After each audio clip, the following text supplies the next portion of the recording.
Olá, meu querido irmão, minha querida irmã, que bênção nós estarmos mais uma vez juntos aqui para recebermos do céu aquilo que Deus tem para nos dizer. Uma palavra do céu, vinda do trono de Deus, vale mais do que milhares, centenas de milhares de palavras ditas por nós daqui para aí. Que a palavra de Deus encontre o seu coração nesse dia. Essa é a minha oração, esse é o meu desejo.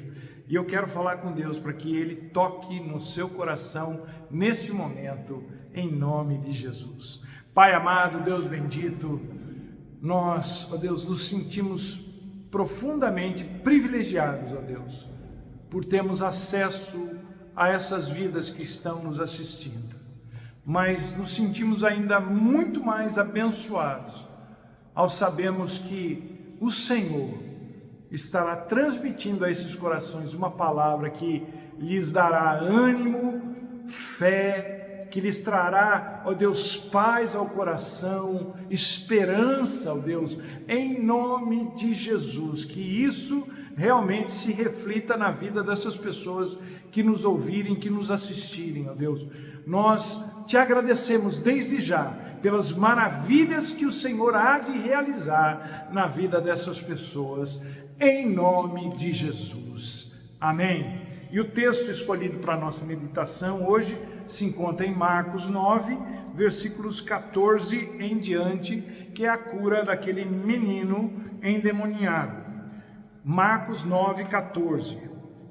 Quando Jesus, Pedro, Tiago e João chegaram onde estavam os outros discípulos, viram uma grande multidão ao redor deles e os mestres da lei discutindo com eles. Porque Pedro, Tiago e João e Jesus estavam no monte da transfiguração, onde aconteceu a transfiguração.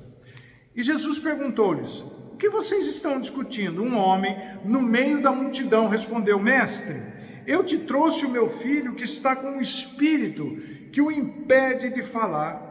Onde quer que o apanhe, joga-o no chão. Ele espuma pela boca, arranja os dentes e fica rígido. Eu pedi aos teus discípulos que expulsassem o espírito, mas eles não conseguiram. Respondeu Jesus: ó geração incrédula, até quando estarei com vocês? Até quando terei que suportá-los? Tragam-me o menino. Então eles o trouxeram. Quando o espírito viu Jesus, imediatamente causou uma convulsão no menino. Este caiu no chão e começou a rodar, espumando pela boca, a rolar, espumando pela boca. Jesus perguntou ao pai do menino: há quanto tempo ele está assim? Desde a infância, respondeu ele. Muitas vezes esse mesmo espírito tem lançado no fogo e na água para matá-lo. Mas se podes fazer alguma coisa, tem compaixão de nós e ajuda-nos. Se podes, disse Jesus, tudo é possível àquele que crê. Imediatamente o pai do menino exclamou: creio, ajuda-me a vencer a minha incredulidade. Quando Jesus viu que uma multidão estava se ajuntando, repreendeu o espírito maligno, dizendo: espírito mudo e surdo, eu ordeno que o deixe e nunca mais entre nele. O espírito gritou, agitou violentamente e saiu. O menino ficou como morto, ao ponto de muitos dizerem: ele morreu. Mas Jesus tomou pela mão e o levantou, e ele ficou em pé. Depois de Jesus ter entrado em casa, seus discípulos lhe perguntaram em particular: por que não conseguimos expulsá-lo? E Jesus respondeu: essa espécie só sai pela oração e pelo jejum. Até aí.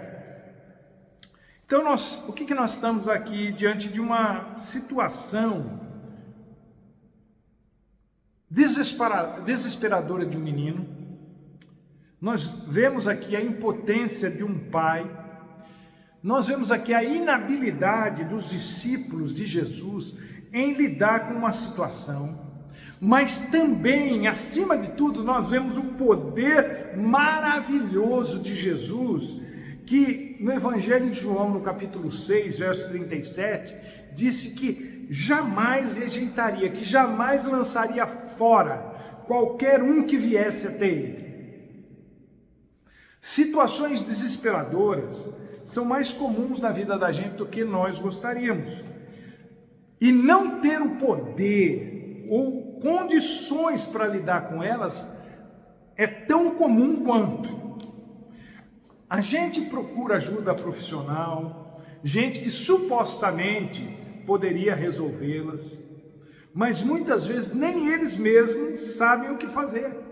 E o tempo vai passando, o problema vai persistindo, o desespero vai aumentando, a frustração vai se tornando cada vez mais terrível. Agora, se tem uma coisa que não podemos deixar de fazer nesses casos, nós não podemos perder a esperança, nós não podemos parar de correr atrás. A perseverança na busca por uma solução, por um desfecho, por um livramento, é o que nos mantém vivos, é o processo que nos mantém vivos. E quando eu estava pensando nisso, eu estava me lembrando de uma passagem do primeiro livro dos Reis, no capítulo 18, versículos 41 a 46, que conta sobre Elias mandando o rei Acabe ir comer e beber, porque a seca estava acabando. Aquela seca que ele tinha profetizado 3 anos e meio antes, agora estava acabando. E ele estava ouvindo o ruído, o som, o barulho de uma chuva pesada chegando. O rei Acabe escuta o profeta, obedece o profeta, e enquanto ele vai comer e beber, Elias vai para o alto do monte Carmelo orar. E lá ele se prostra e pede que o seu servo, vá até um outro ponto determinado do Monte Carmelo, de onde dava para ver o mar, para ver se tinha alguma chuva chegando. E o servo foi e voltou dizendo: olha, Elias, nem sinal de chutar, um céuzão azul mesmo. Elias mandou o sujeito fazer isso por 7 vezes, e foi só na 7ª vez que ele voltou com uma notícia um pouco mais animadora. Ele disse: tem uma nuvenzinha lá se formando, é do tamanho da mão de um homem. Então Elias mandou esse servo ir até Acabe com a seguinte mensagem: ele deveria partir imediatamente para Jezreel antes que a chuva chegasse, porque depois não seria mais possível de tanta água que iria cair, as estradas ficariam intransitáveis. Pois bem, eu contei tudo isso, mas o que isso tem a ver com o nosso texto aqui de Marcos 9? Tem a ver com essa quantidade de vezes, essa persistência. Vai lá, uma vez não estava negócio, vai mais 6, até que na 7ª vez ele vê a nuvem.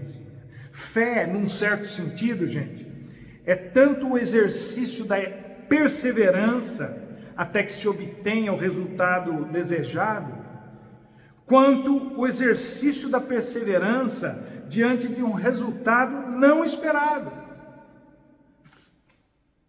Na verdade, fé não tem tanto a ver com o resultado em si, ela tem a ver com o processo, com a perseverança. Porque a gente sempre vai esperar pelo melhor, a gente sempre vai orar pelo melhor, a gente sempre vai se esforçar pelo melhor, a gente sempre vai querer o melhor, vai orar pelo melhor, mas nada disso garante o resultado que se espera, porque resultado para muitas questões da vida não estão em nossas mãos. Agora, nem por isso a gente deve desistir. Paulo e Silas estão presos e machucados, e para aliviar as dores, eles louvam ao Senhor. De repente um terremoto acontece, as celas são abertas, coisas, tudo aquilo que estava prendendo, né? Os dois quebram, tudo por conta de um abalo sísmico, sobrenatural. Eles não pediram por isso, eles nem sequer faziam ideia de que isso iria acontecer, mas a sua perseverança em continuar louvando ao Senhor naquelas condições, em condições humanamente intoleráveis, beirando o insuportável, isso resultou num livramento sobrenatural. E a gente acha que isso foi maravilhoso, e foi maravilhoso mesmo. Mas acontece que a gente não pode se esquecer que as dores do espancamento que eles sofreram não passaram da mesma forma que as cadeias foram abertas. As feridas ainda estavam abertas e latejando. Eles tiveram que conviver com aquilo por muitos dias.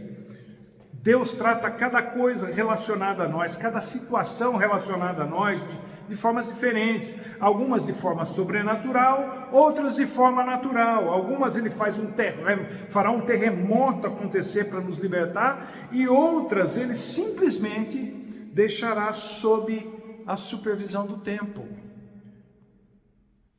E eu estou aqui para dizer para você hoje, que seja qual for a maneira com que Deus lidará com o seu problema, nenhuma esperança da sua parte será perdida, nenhuma perseverança da sua parte será desperdiçada, nenhuma fé da sua parte poderá ser frustrada quando colocadas na pessoa de Jesus Cristo.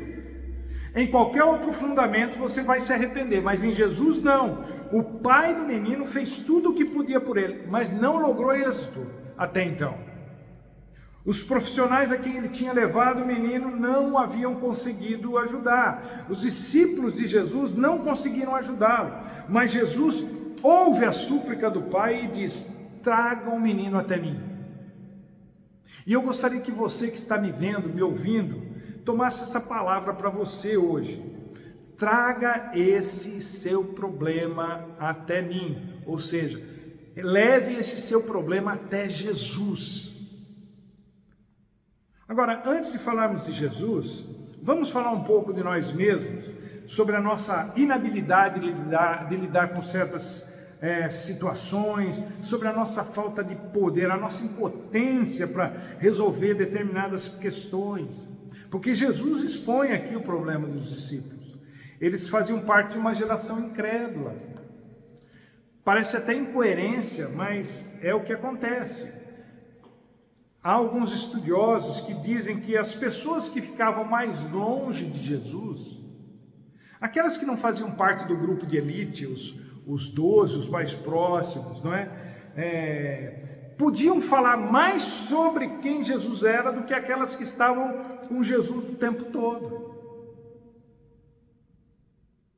As pessoas que acompanhavam Jesus mais de longe, que viam as coisas de uma forma mais aberta, elas conseguiam ter uma visão muito melhor de quem Jesus era e do que ele representava, mais até do que os próprios discípulos que estavam ali. Veja como isso acontece. Você chega para uma mãe, para um pai, que supostamente deveriam ser as pessoas mais próximas de seus filhos, mais conhecedoras de seus filhos, e diz: olha, seu filho ou a sua filha tem esse problema, ou ela está envolvida com drogas, ou ela está fazendo alguma coisa que não deve, ou ela tem um problema de ordem psicológica. E os pais, quando você fala um negócio desse, eles ficam indignados. Meu filho não, minha filha não. Eu conheço meu filho, eu conheço a minha filha. Eles fazem toda essa cena, toda essa papagaiada, não é, porque eles estão naquele estágio da negação, para depois, mais lá para frente, ter que aceitar o fato de que realmente não conhecia tão bem quanto pensava que conhecia. A perspectiva de quem está de longe, às vezes, é melhor do que a de quem está muito próximo. Então, aviso para você aí, a gente que pensa estar mais próxima de Jesus, precisa tomar muito cuidado com isso, para não fazer de Jesus apenas um mestre, que foi assim que o homem chamou, não é? Mestre, né? Eu te trouxe o meu filho para você cuidar, mas seus discípulos não conseguiram, né? Jesus é muito mais do que um mestre, ele é Deus, e nós precisamos muito mais de Deus do que de um mestre. Por quê? Porque mestres só conseguem transmitir ensinamentos, mas Deus transmite poder, transmite vida, transmite autoridade. Mestres indicam caminhos, Jesus é o caminho. Mestres nem sempre têm as respostas, Jesus é a resposta. Veja o que acontece aqui no texto. Um dos piores dias para aquele pai, da vida dele, se tornou o melhor dia da sua vida. Você sabia que quando você está no seu pior dia, os pássaros ainda estão cantando, o sol ainda está brilhando lá fora, a vida lá fora ainda está acontecendo? Você sabia que ficar enclausurado não muda em nada a vida lá fora? A solução nunca está em se trancar, mas sim em ir atrás daquele a quem pode te ajudar. A vida lá fora não brilha por causa do sol, a vida lá fora brilha por causa de Jesus. A vida aqui dentro também. Portanto, se a luz de Jesus brilha dentro de você, tanto faz se lá fora está ensolarado ou chovendo, tanto faz se é noite ou dia, tanto faz se está frio ou calor. Jesus tinha acabado de passar por uma experiência transcendente lá no monte. Sua humanidade tinha sido extravasada pela sua divindade. Aquilo que estava por dentro, implodiu, saiu por alguns momentos. A divindade de Jesus brilhou, e brilhou na frente de Pedro, Tiago e João. O esplendor do Filho de Deus sobrepujou a simplicidade do Filho do Homem. Por alguns momentos, Jesus, em toda a sua glória, ele conversa com Moisés e Elias, e Pedro, vendo aquilo, não queria mais descer do monte mesmo. Talvez nenhum de nós quisesse. Para que voltar? Vamos ficar por aqui mesmo. O que tem lá embaixo agora não faz o menor sentido. Vamos construir 3 tendas, disse Pedro, como se Jesus, Moisés e Elias estivessem no mesmo nível. Aí Deus teve que intervir e dizer: pode parar, Pedro, você está enganado. Este, diz uma voz do céu, se referindo a Jesus, este é o meu Filho amado, a ele ouvi. Em outras palavras, se você tiver que ouvir alguém, se você tiver que prestar atenção em alguém, se você tiver que copiar alguém, ouça Jesus, copie Jesus, faça o que ele faz. Ele é o Filho amado de Deus, os outros são os outros. Não é o meu propósito hoje, mas eu preciso dizer isso. Eu não sei a quem você está ouvindo ou assistindo no YouTube, nas redes sociais, se você está inscrito em algum canal, não faço a menor ideia, mas uma coisa eu preciso te dizer com muita propriedade: só Jesus é que tem palavras de vida eterna, só Jesus. E foi esse mesmo Pedro aqui, que viu a glória de Jesus na sua transfiguração, que disse isso. Aí você pode pensar assim, mas palavras de vida eterna, isso. Mas Jesus não tem só palavras de vida eterna, ele tem a própria vida eterna para compartilhar com você, conosco. Ele tem libertação para compartilhar, ele tem cura para compartilhar, ele tem prosperidade para compartilhar, ele tem paz para compartilhar, ele tem tudo para compartilhar conosco. Os céus se submetem a ele, os anjos e demônios se submetem a ele, a criação se submete a ele. Portanto, ele é infinitamente superior a Moisés e Elias, ele é infinitamente superior a Davi, a Daniel, a Isaías, a Jeremias, a Abraão, a Paulo. Ele é infinitamente superior ao arcanjo Miguel e a Lúcifer. Ele é infinitamente superior a qualquer criatura. Nenhuma criatura pode fazer o que só Jesus pode fazer. O Novo Testamento, ele marca aquilo que nós chamamos de plenitude dos tempos, que é quando Jesus nasce. É como se Jesus tivesse decidido o seguinte: chega de mandar alguém fazer o que só eu posso fazer. Eu vou me tornar um homem e fazer eu mesmo o que tem que ser feito. É aquela máxima, né? Se você quiser alguma coisa bem feita, faça você mesmo. E aqui no texto, nós vemos, um pouco antes dessa parte que nós lemos, nós temos a glória no alto do monte da transfiguração e o sofrimento no pé do monte. Até parece a vida da gente com seus momentos, suas alternâncias, né, de momentos de glória e sofrimento acontecendo quase que simultaneamente. Graças a Deus, Jesus está tanto no alto do monte quanto no pé do monte. Muita gente desiste de Jesus porque foi buscar ajuda nos discípulos dele e se frustrou. Eu conheço muita gente que deixou a igreja por se frustrar com a igreja e com seus pastores. Eu só posso dizer a você uma coisa com relação a isso. Não confunda o poder de Jesus, a divindade de Jesus, a graça de Jesus, a misericórdia de Jesus, com a fraqueza de nós, seus discípulos, com a nossa fraqueza, né? Com a nossa humanidade, que é uma humanidade caída. Não confunda. Se você pudesse tocar em mim, fisicamente falando, né, você não seria curado. É quase certo. Mas se tão somente você tocar nas vestes de Jesus, com certeza você será.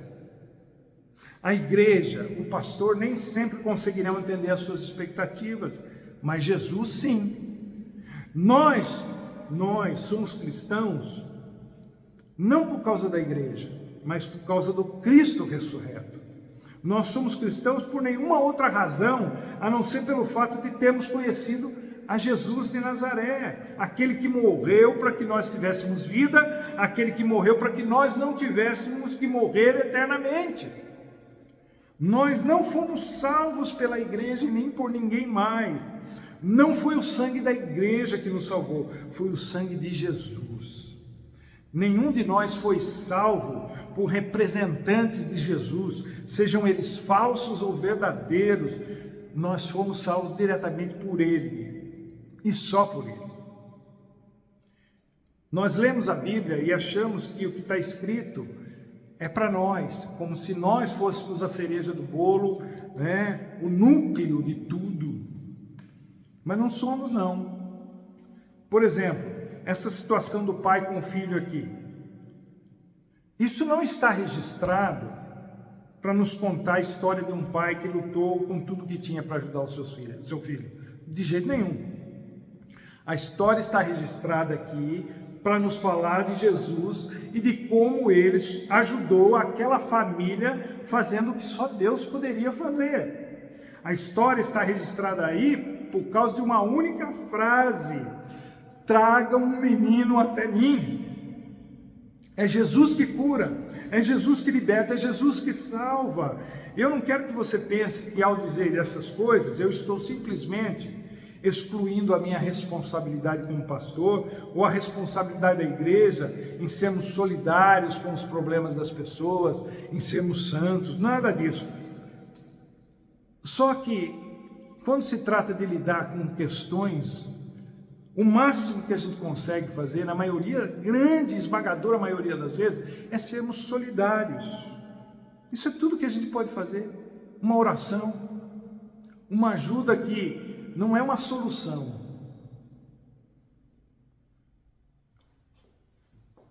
Os discípulos, nessa ocasião, especificamente, não mandaram o homem embora. Eles só não conseguiram resolver o problema dele. E tem sempre gente de olho em nós, como se nós tivéssemos o poder porque muitos se arrogam esse poder, terem esse poder para curar, para fazer, para resolver, não é? E o mundo acabou acreditando mais nisso do que a gente mesmo, né?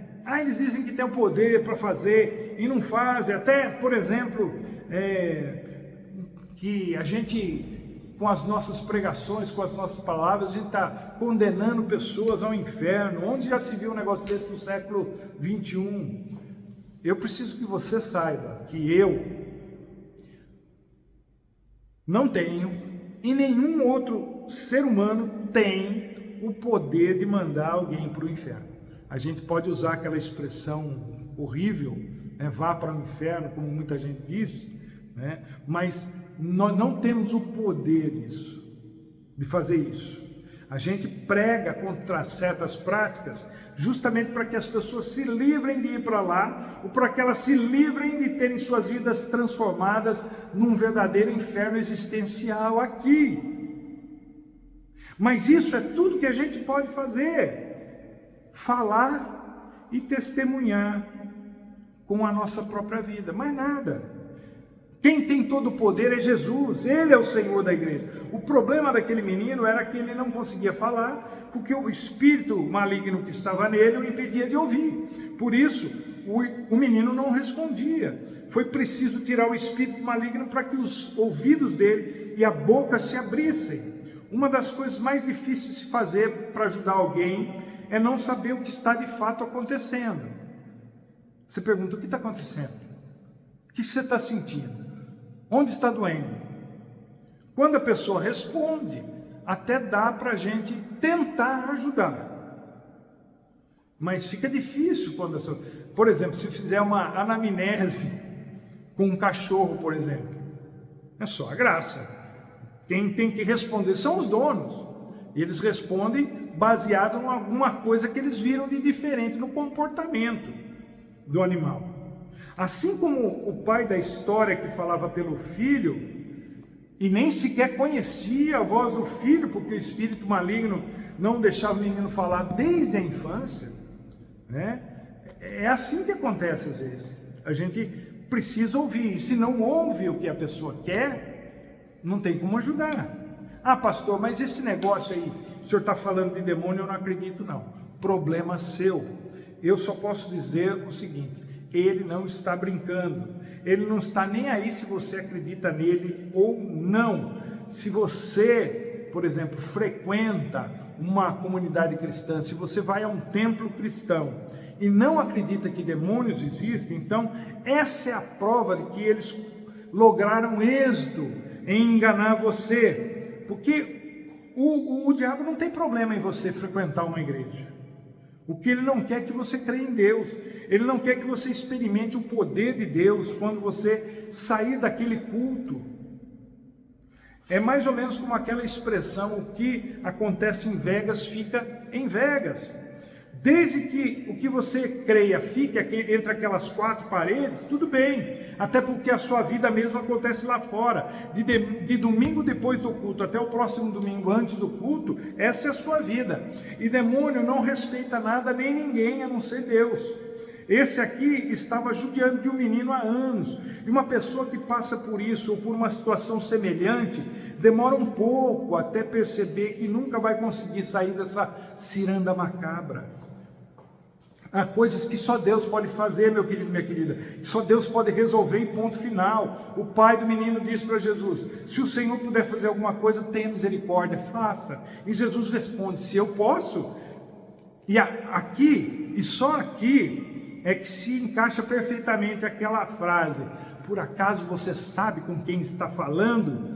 Tudo é possível que crê em mim. Se você tem fé, Deus tem o poder. Fé não é crer no que Deus vai fazer. Fé é crer no que Deus já fez. Você só chegou até aqui porque Deus já fez muito por sua vida, já fez muito na sua vida. Se isso não for suficiente para você confiar nele, nada o será. Foi por causa disso que os discípulos falharam com aquele menino. Deus não pede que tenhamos nenhuma fé perfeita e nenhuma fé grande, seja lá o que for que isso signifique. Deus quer que você só se solte e fale para ele, eu creio. Porque todos nós já fomos a algum lugar, a uma loja, onde a gente não tinha dinheiro suficiente para comprar aquilo que a gente queria. Sabe quando a gente tem que escolher entre o que dá para comprar e o que realmente a gente quer? Isso é meio frustrante. Mas eu, por exemplo, se eu vou num lugar e não tem aquilo que eu posso, aquilo que eu gostaria de levar, eu acabo escolhendo uma outra coisinha, mas eu não saio de mão abanando, porque eu fui decidido a comprar alguma coisa. A grosso modo, isso pode ser aplicado aqui com Jesus. Às vezes a gente vai até Ele e não consegue exatamente o que quer, mas nunca sai de mãos abanando. Ele sempre terá algo que se adeque às nossas necessidades. Você chega nele e Ele diz: o que você tem? Mostra para mim o que você tem aí. Que fé que você tem aí? Você mostra e Ele diz: leva isso aqui, toma isso aqui. Mas pastor, Ele não dá o que a gente quer? Vou deixar o próprio Deus responder essa pergunta em Gênesis 4, 6 e 7, quando ele fala para Caim: por que você está com essa cara aí, Caim? Você queria o mesmo que Abel, não é? Se você fizer do jeito certo, você vai ter. Simples assim. A gente não precisa ter a fé perfeita, a gente só precisa ativar a fé que tem. Você não precisa saber tudo da Bíblia para ter o que Deus tem reservado para você. Você só precisa crer nele, que Ele é poderoso para fazer infinitamente mais do que tudo que pedimos e pensamos, que quem vai até Ele nunca volta de mãos abanando, que quem vai até Ele sempre será bem recebido e abençoado, porque há coisas que estão acima da competência humana. E faltava algo aos discípulos. Eles estavam acostumados à rotina e quando chegou um caso fora da rotina, eles não souberam o que fazer. Eles descobriram que não podiam controlar o poder de Deus como pensavam que podiam. Jesus chega, expulsa o espírito maligno, pega o menino pela mão e levanta.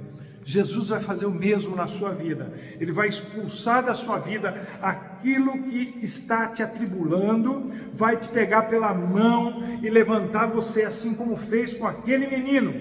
Veja, nós somos pastores, somos os discípulos, somos aquele pai e somos aquele menino. Nós só não somos Jesus. E é por isso que sem Ele nada podemos fazer. Então, meu querido, minha querida, traga o seu problema para Jesus, leve o seu problema até Jesus. Ele tem uma bênção para você hoje, Ele tem uma cura para você hoje, Ele tem salvação para a sua vida, para a sua casa hoje, Ele tem libertação para você hoje, Ele tem prosperidade para você hoje. Que Deus te abençoe com toda a sorte de bênçãos, em nome de Jesus. E até a próxima, se Ele assim nos permitir.